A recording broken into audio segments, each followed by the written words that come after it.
Bonjour à tous, euh, toutes et à tous, comme on dit aujourd'hui.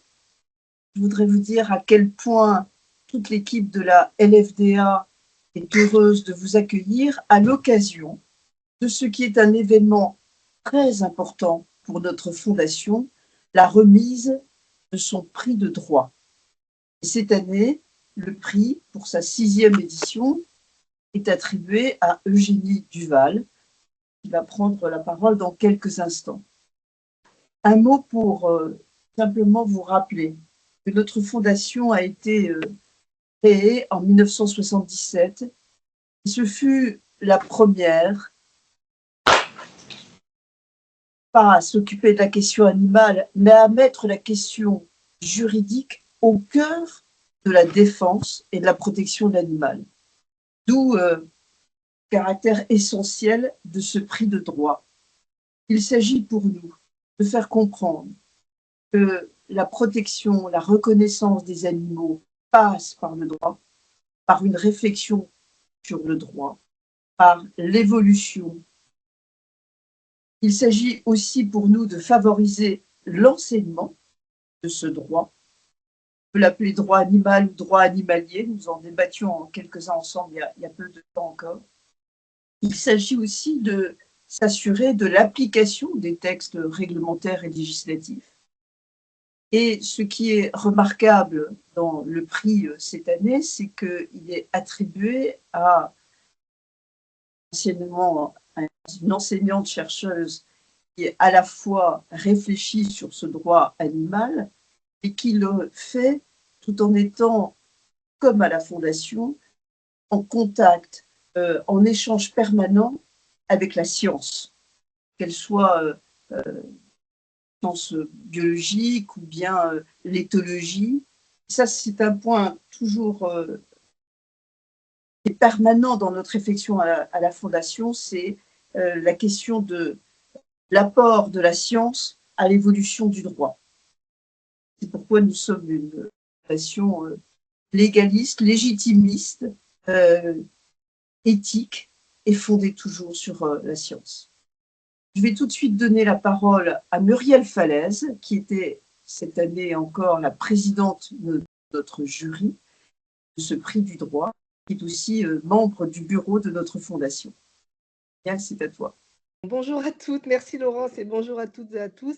J'étais simplement en train de commencer en disant que effectivement c'est un honneur de présider le jury qui attribue le prix de droit, notamment parce que je suis juriste, maître de conférences en droit privé et donc c'est un champ de recherche qui est effectivement extrêmement important, le droit animal. Alors quelques mots quand même sur le prix et son évolution. Ce qu'on peut dire, c'est que depuis la première édition, depuis 2014, année du premier prix de droit, on constate finalement avec beaucoup de satisfaction qu'à chaque nouvelle édition, eh bien, on a un nombre croissant de candidats et de candidates, et avec une très grande diversité dans les dossiers et une qualité qui témoigne vraiment de la vitalité du droit animal. Je crois que c'est un point important qu'il faut avoir à l'esprit. Alors, le droit animal, c'est une discipline relativement récente, relativement jeune, mais qui est présente dans différentes sphères. Évidemment, on la trouve dans la sphère académique, puisque, vous le savez peut-être, il y a de plus en plus de formations universitaires qui sont consacrées à cette discipline. Et puis, cette discipline, elle est aussi fortement mobilisée par les professionnels du droit. Je pense notamment aux avocats, puisque certains avocats en ont déjà fait leur spécialité. Alors maintenant, quelques mots concernant la lauréate, Madame Eugénie Duval.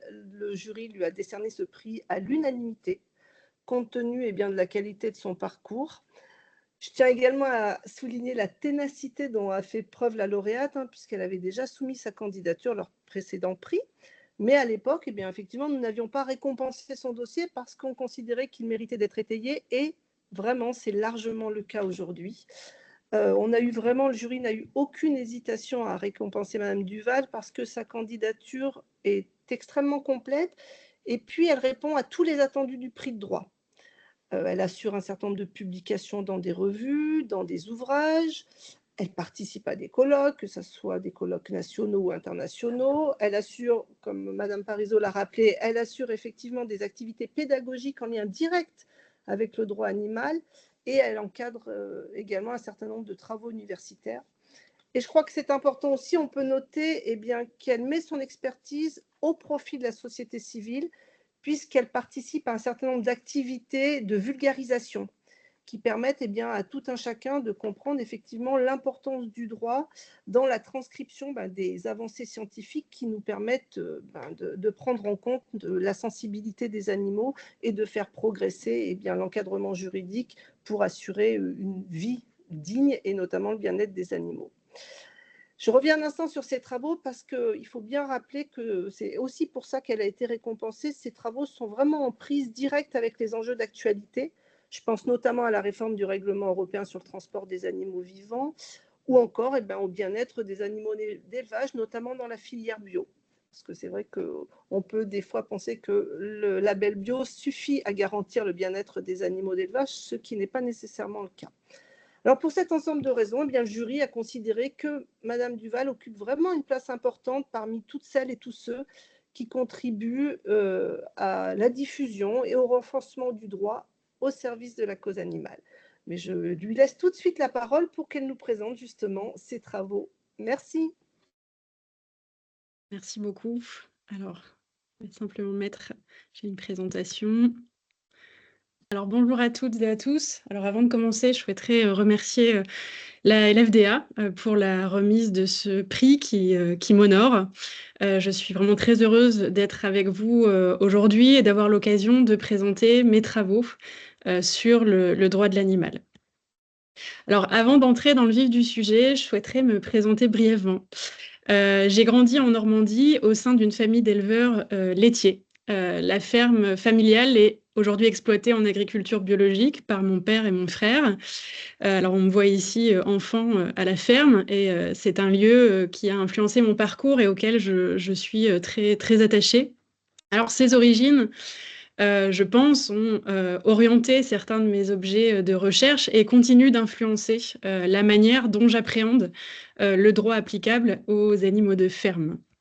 Alors, j'ai suivi des études de droit à l'université de Caen, puis à l'université Paris 1, où je me suis spécialisée en master en droit constitutionnel et droits fondamentaux. Et je suis ensuite revenue à l'université de Caen pour commencer la rédaction d'une thèse en droit constitutionnel. Donc, a priori, rien à voir avec l'élevage et rien à voir avec les animaux. Ces derniers vont pourtant refaire surface dans mon parcours, puisque pendant mon doctorat, j'ai rejoint mon conjoint au Canada, mon conjoint qui avait lui aussi entamé une thèse, mais en biologie appliquée. Lui, il a fait sa thèse sur le bien-être justement des vaches et des veaux. Donc on a vécu plusieurs années sur une ferme laitière située en Colombie-Britannique, près de Vancouver, que vous pouvez voir ici à l'écran. Et bien qu'il s'agissait d'un centre de recherche, il s'agissait d'une ferme assez typique du modèle nord-américain, qui différait grandement de la ferme familiale que je connaissais en Normandie. Donc là-bas, en fait, en parallèle de la rédaction de ma thèse, je participais, comme tous les autres étudiants de la ferme, qu'on voit en photo en bas à droite, aux tâches en fait quotidiennes de la ferme, donc aide à la traite, alimentation, assistance au vélage, etc. Et j'ai aussi eu l'opportunité de participer à un certain nombre d'événements en lien avec le bien-être animal, mais aussi de rencontrer de nombreux chercheurs, notamment Marina von Keyserlingk, avec laquelle j'ai collaboré par la suite. C'est donc à cette période que je commence véritablement à m'intéresser à la question du droit applicable aux animaux d'élevage, donc finalement à croiser en fait mon domaine d'étude, qui est le droit, avec mon intérêt croissant pour le bien-être des animaux. Et cette question, je dois dire, ne m'a plus quittée. Mon objectif principal, il est d'utiliser l'état des connaissances scientifiques, ça a été rappelé tout à l'heure, d'utiliser l'état des connaissances scientifiques en matière de bien-être animal afin d'analyser le droit applicable aux animaux et de faire des propositions concrètes pour améliorer les textes existants. À première vue, le droit n'ignore pas la question du bien-être des animaux, puisqu'à l'échelle européenne, par exemple, on a une disposition qui prévoit que l'Union et les États membres tiennent pleinement compte des exigences du bien-être des animaux en tant qu'êtres sensibles. Le bien-être animal, je pense que je vous apprends rien, est par ailleurs une attente sociétale. Et dans ce récent sondage, on voit bien que la très grande majorité des citoyens européens considèrent qu'il est important de protéger le bien-être des animaux, notamment des animaux d'élevage. Le bien-être animal, est l'un des nombreux défis auxquels l'élevage est confronté aujourd'hui, aux côtés, par exemple, de la durabilité, de l'impact environnemental ou encore des conditions de travail des éleveurs. Mais il reste souvent relégué au second plan et il pèse encore peu dans les décisions comparé à d'autres enjeux comme l'économie ou encore la santé publique. Alors aujourd'hui, je souhaiterais m'interroger sur la manière dont le droit applicable aux animaux d'élevage prend en compte les attentes sociétales croissantes en matière de bien-être animal. Est-ce que ce droit, il est à la hauteur de ces attentes? Est-ce qu'il évolue suffisamment pour y répondre? Alors, il va de soi qu'une question d'une telle ampleur ne va pas pouvoir être traitée de manière exhaustive en aussi peu de temps. Donc, je vais simplement me limiter à prendre quelques exemples en m'appuyant sur mes travaux de recherche pour apporter quelques éléments de réponse. Alors, parmi les préoccupations liées au bien-être des animaux d'élevage, le transport occupe une place très importante, puisque celui-ci constitue une expérience particulièrement stressante pour les animaux. De très nombreux animaux sont transportés chaque année dans le monde. Alors, il n'est pas toujours facile d'avoir des chiffres, mais on estime qu'en 2019, plus d'1,5 milliard d'animaux ont été transportés au sein de l'UE, mais aussi exportés de l'Union vers des pays tiers, ce qui est un nombre considérable. Avec plusieurs collègues, nous avons cherché à en savoir plus sur les règles entourant le transport des animaux et nous avons pour cela conduit une analyse du droit applicable au transport dans 5 systèmes juridiques anglophones qui représentent environ 25% des animaux abattus dans le monde. Donc l'Australie, le Canada, la Nouvelle-Zélande, les États-Unis, l'Union européenne et le Royaume-Uni. On s'est focalisé sur plusieurs éléments qui mettent particulièrement à l'épreuve le bien-être animal pendant le transport, et notamment l'aptitude au transport, la durée des voyages, les densités de chargement ou l'espace disponible, et les conditions climatiques ou la température. De manière générale, nous avons montré qu'aucune de ces juridictions ne protégeait suffisamment les animaux pendant le transport. Et un des problèmes des réglementations, c'est qu'elles sont souvent trop vagues. Alors cette figure, je ne vais pas rentrer trop dans le détail, mais elle représente en fait le niveau de précision des dispositions adoptées par les juridictions. Donc elles ne visent pas à se demander si les règles sont adéquates, mais seulement si les juridictions ont adopté des règles précises ou non. Alors chaque ligne représente une juridiction, donc sur les lignes et les états que vous voyez sur la gauche, et les 17 points que vous voyez en bas sont en fait des aspects de bien-être animal qui peuvent être réglementés. Par exemple, est-ce que le transport des animaux inaptes est interdit ou est-ce qu'il y a des réglementations spécifiques sur la température? Eh bien, sur ces 17 points, les juridictions ont adopté soit des règles spécifiques, en bleu foncé, soit des règles vagues, en bleu clair, soit pas de règles du tout, en blanc. Alors, si l'Union européenne et le Canada semblent se distinguer ici, apparaissent plutôt comme des bons élèves, nombre de leurs dispositions manquent toutefois de précision. Et c'est le cas de l'aptitude au transport. Alors, il faut savoir que les animaux peuvent être jugés inaptes au transport pour diverses raisons. En raison de leur âge, de leur gestation avancée ou encore pour des raisons de santé. Par exemple, un animal qui ne serait pas capable de se tenir debout, comme c'est le cas de cette vache en bas à droite. La plupart des juridictions ont tenté de répondre à ce problème en interdisant le transport des animaux inaptes. Mais, et c'est essentiel, comment définit-on l'aptitude au transport? Qu'est-ce qu'un animal inapte? Or, et c'est là le cœur du problème, les dispositions sont souvent très vagues à ce sujet. Dans l'Union européenne, par exemple, on a une courte liste non exhaustive de critères qui a été adoptée. Il est alors essentiel que les législateurs s'efforcent de définir aussi clairement que possible ce qui rend un animal apte ou inapte. On pourrait imaginer, par exemple, d'avoir une liste des signes cliniques qui serait incluse dans la législation, accompagnée de recommandations et d'outils d'aide à la décision pour les parties prenantes. Le Canada, à cet égard, fournit une liste qui est beaucoup plus complète que la législation européenne. Par ailleurs, et toujours en s'inspirant de l'exemple canadien, on pourrait imaginer d'avoir une catégorie à part, qui serait une catégorie qu'on pourrait appeler animaux vulnérables, par exemple, avec des jeunes animaux, des animaux allaitants ou des animaux en fin de carrière, qui bénéficieraient d'un régime juridique plus protecteur. En plus d'être souvent trop vagues, les dispositions relatives au transport ne sont dans la plupart des cas pas adéquates et ne reflètent pas l'état des connaissances scientifiques. Alors, je n'ai pas le temps de rentrer dans les détails et de citer la littérature scientifique sur tous ces aspects, mais je vous renvoie à cet égard à l'article que nous avons publié.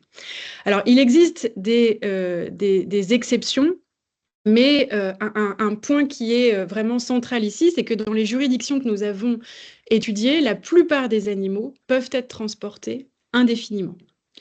Pour les animaux transportés par route, seules des durées avant une pause ont été adoptées.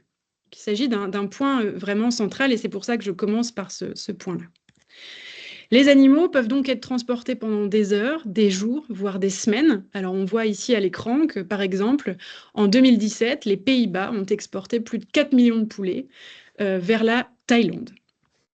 Aux États-Unis, les porcs sont fréquemment transportés depuis des élevages en Caroline du Nord vers des installations, des élevages d'engraissement en Iowa, puis finalement acheminés pour leur abattage vers la Californie, traversant donc les États-Unis d'est en ouest au cours de leur vie. Or, le bien-être animal, il est mis à mal pendant ces longs transports. Ces déplacements d'animaux, ils interrogent aussi de plus en plus du point de vue de leur coût environnemental. Afin d'éviter ce qui peut être perçu comme des déplacements inutiles d'animaux vivants, une restructuration en faveur d'une économie plus locale est aujourd'hui, à mon sens, urgente.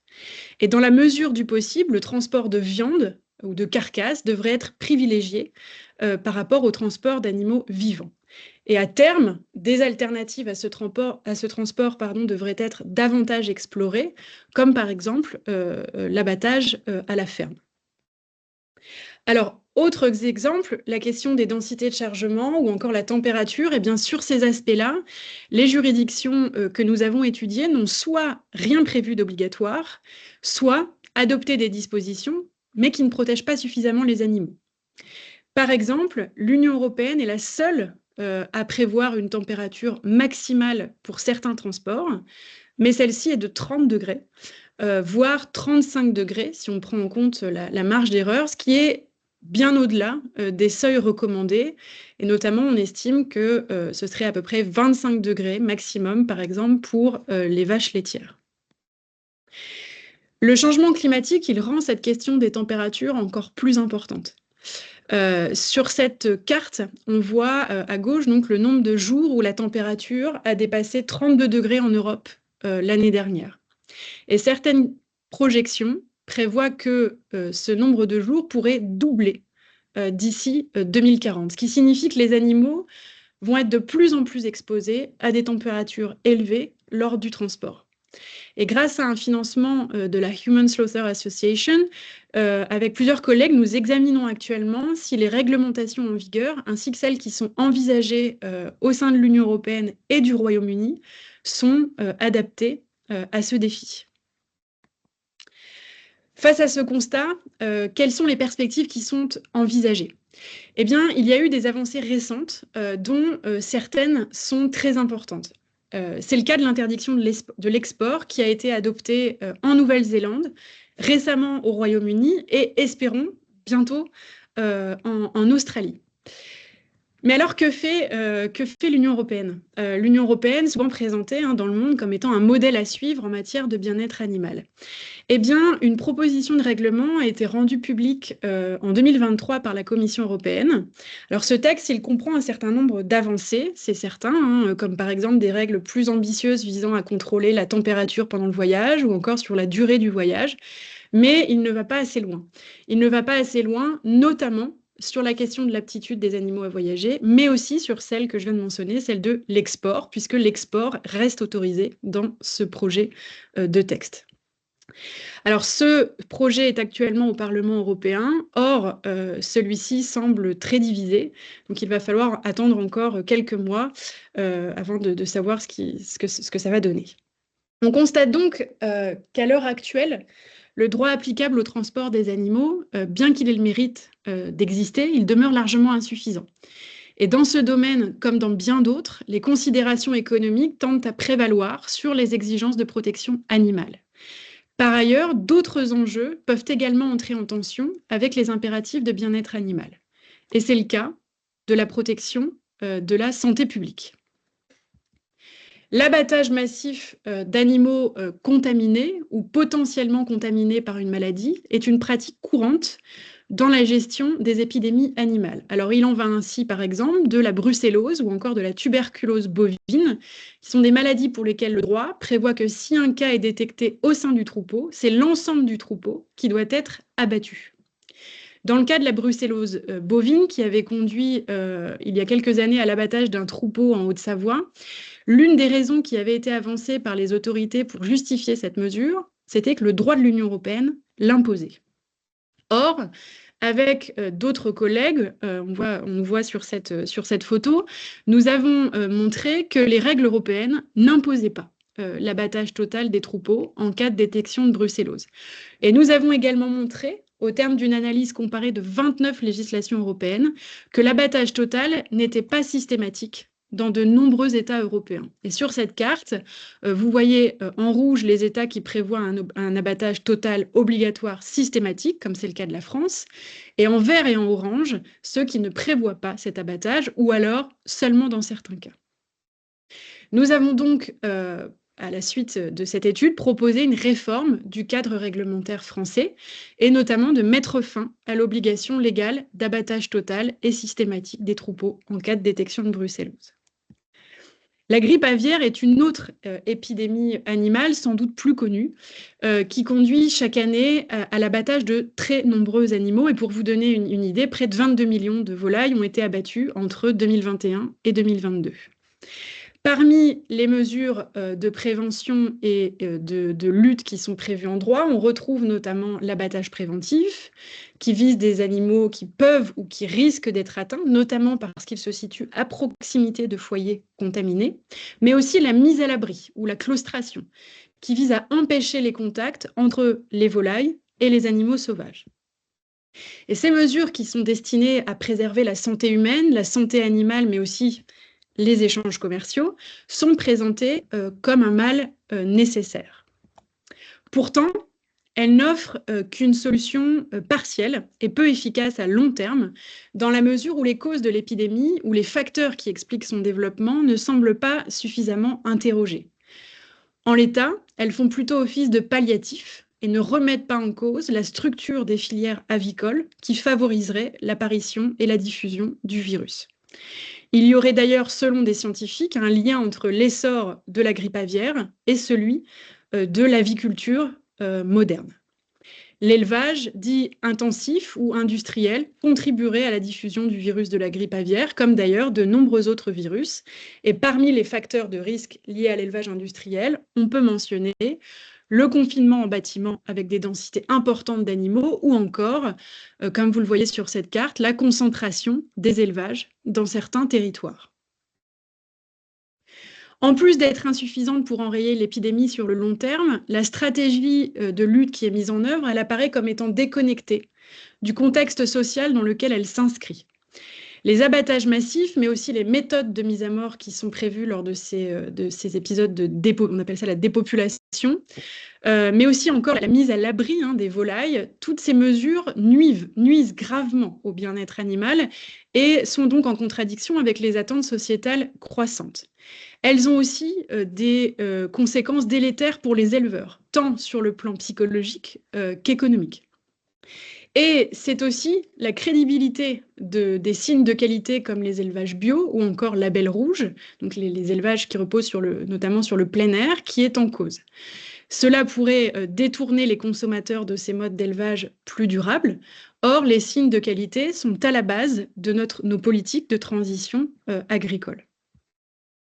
Face à ce constat, nous avons cherché à montrer que des mesures inspirées des enseignements de l'agroécologie offrent à moyen terme des solutions efficaces face aux fragilités structurelles des filières avicoles.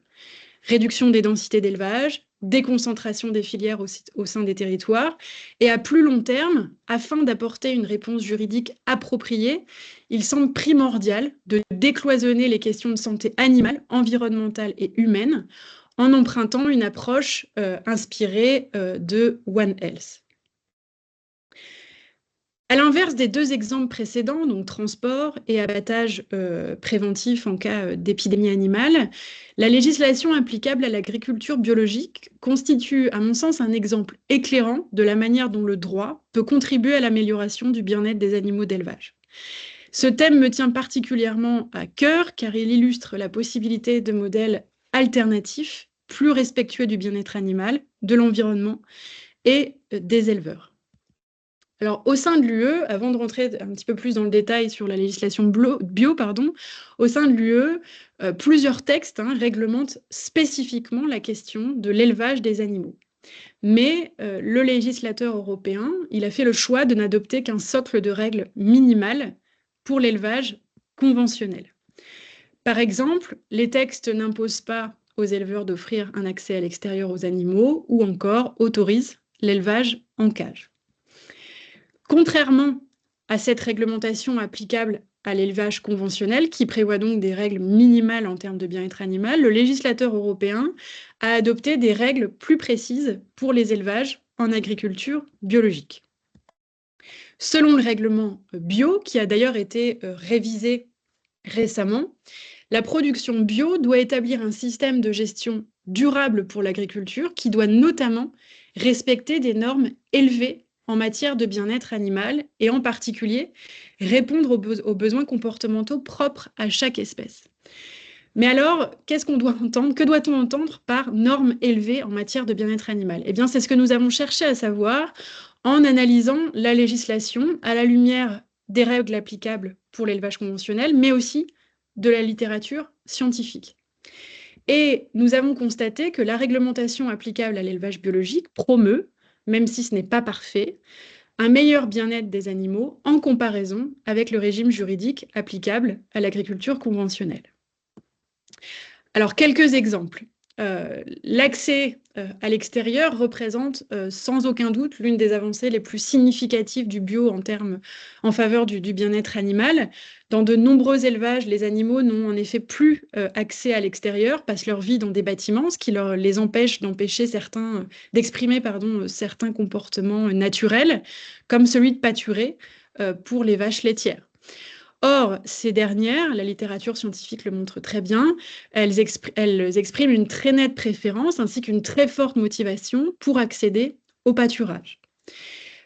Contrairement aux élevages conventionnels, à qui rien n'est imposé à ce sujet, les élevages bio doivent prévoir un accès à l'extérieur pour leurs animaux dès que les conditions le permettent.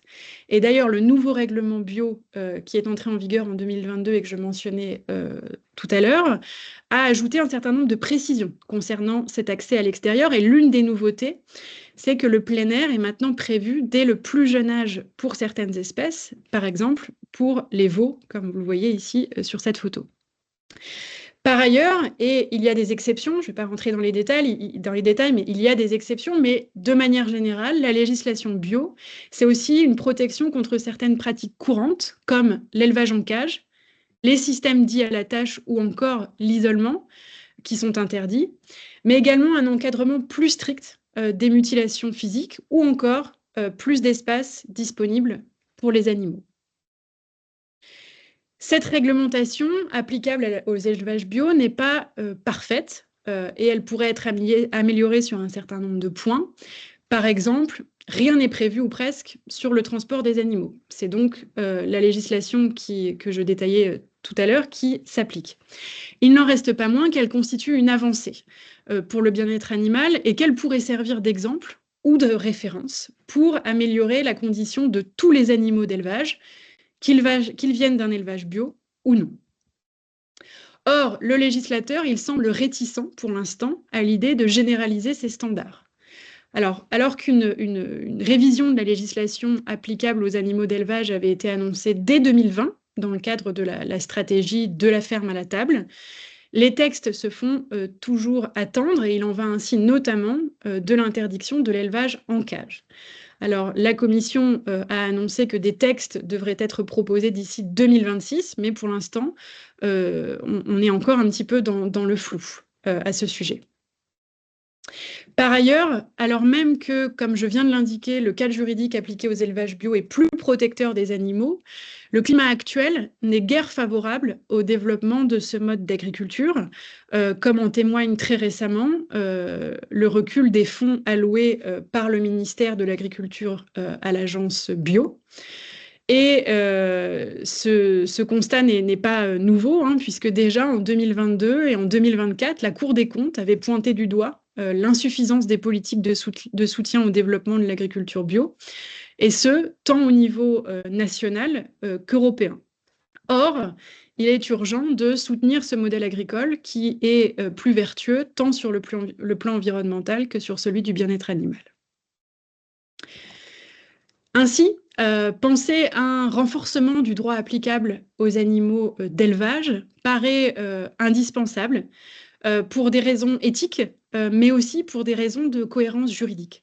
Car, comme je l'indiquais tout à l'heure, les animaux sont reconnus comme des êtres sensibles. Et en dépit de ces insuffisances, je reste convaincue que le droit a un rôle majeur à jouer dans l'évolution de la condition animale. Il peut constituer une véritable arme, pour reprendre la formule de la sociologue Liora Israël. Et j'espère en tout cas, à travers mon travail, pouvoir contribuer à cette évolution. Alors merci à tous pour votre attention. À nouveau, je souhaiterais remercier la LFDA pour ce prix, mais aussi tous ceux avec qui j'ai la chance de travailler sur ce sujet, les collègues de l'Animal Welfare Programme de UBC, la Human Slaughter Association ou encore de European Institute for Animal Law and Policy dirigée par Alice Di Concetto. Et enfin, un merci tout particulier à Benjamin Lecor. Voilà, merci à tous. Eh bien, on pourra enchaîner avec un petit mot de notre président, Louis Schweitzer. Merci beaucoup. D'abord, bonjour à chacune et à chacun d'entre vous et merci d'être avec nous. En second lieu, je voudrais joindre ma voix à toutes celles qui se sont exprimées pour féliciter Eugénie Duval pour son remarquable travail, pour un excellent exposé et pour un engagement qui, j'espère, compte tenu de son âge, va durer des dizaines et des dizaines d'années et sera couronné de succès nombreux. Cela dit, il faut reconnaître qu'aujourd'hui, l'Union européenne nous déçoit. Comme Eugénie Duval l'a rappelé, le traité dit on respecte dans tous les domaines la sensibilité des animaux. La Commission européenne a fait un grand projet et ce grand projet a été effacé dans tous ses éléments par l'actualité internationale et la guerre d'Ukraine qui l'a fait passer au second plan. Il reste un sujet qui est inscrit à l'ordre du jour de la Commission, c'est le sujet des transports que Eugénie Duval a très bien exposé, mais il faut reconnaître que quand on voit la bataille qui se prépare, les opposants à tout progrès rassemblent leurs forces et on ne peut pas être assuré qu'ils ne triompheront pas. Cela dit, à la Fondation Droit Animal, Éthique et Sciences, soutenue par notre comité d'honneur qui comprend les plus hauts juristes français, nous sommes convaincus qu'il ne faut jamais cesser de se battre. Je voudrais ajouter qu'il faut se battre pour que le droit progresse, mais aussi pour que le contrôle de la mise en œuvre du droit progresse. Eugénie Duval a signalé que nous avions des réglementations en Europe qui étaient plutôt plus avancées, même si elles sont insuffisantes, que celles qui existent dans beaucoup d'autres pays. Mais nous savons tous que ces réglementations sont très inégalement respectées et très peu contrôlées par les autorités. De façon générale, ne contrôlent pas comme elles le devraient le transport routier. Et donc, ceci conduit à évoquer les possibilités qu'offre le droit souple. Le droit souple, Eugénie Duval y a fait allusion en parlant de l'agriculture bio. Moi, je voudrais évoquer un autre domaine où la Fondation Droit Animal a joué un rôle de précurseur, voici près de 40 ans, qui est l'étiquetage bien-être animal. L'étiquetage bien-être animal qui fait l'objet en France d'une action menée par une association, l'association Étiquette Bien-être Animal, qui réunit les producteurs, les transformateurs, les distributeurs et les ONG animales, permet à la fois de définir des critères de bien-être et assure un contrôle effectif de la mise en œuvre de tous ces critères de la naissance à la mort de l'animal et donc y inclut pour le transport.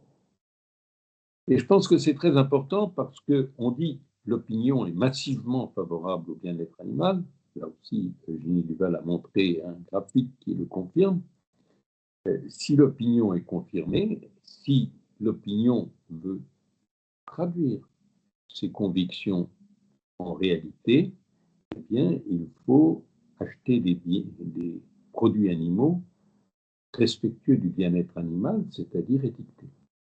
Ceci est possible aujourd'hui et doit être encouragé. Voilà ce que je voulais dire. Il faut avoir conscience que c'est un combat qui ne sera jamais entièrement terminé, jamais entièrement gagné, mais que chaque fois que nous, défenseurs du bien-être animal, nous nous relâcherons, eh bien, il y aura des reculs. Et c'est cela, en premier lieu, qu'il faut éviter, notamment dans les circonstances actuelles. Voilà les propos que je voulais tenir en conclusion.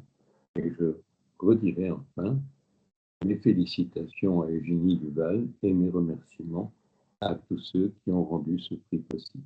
Merci.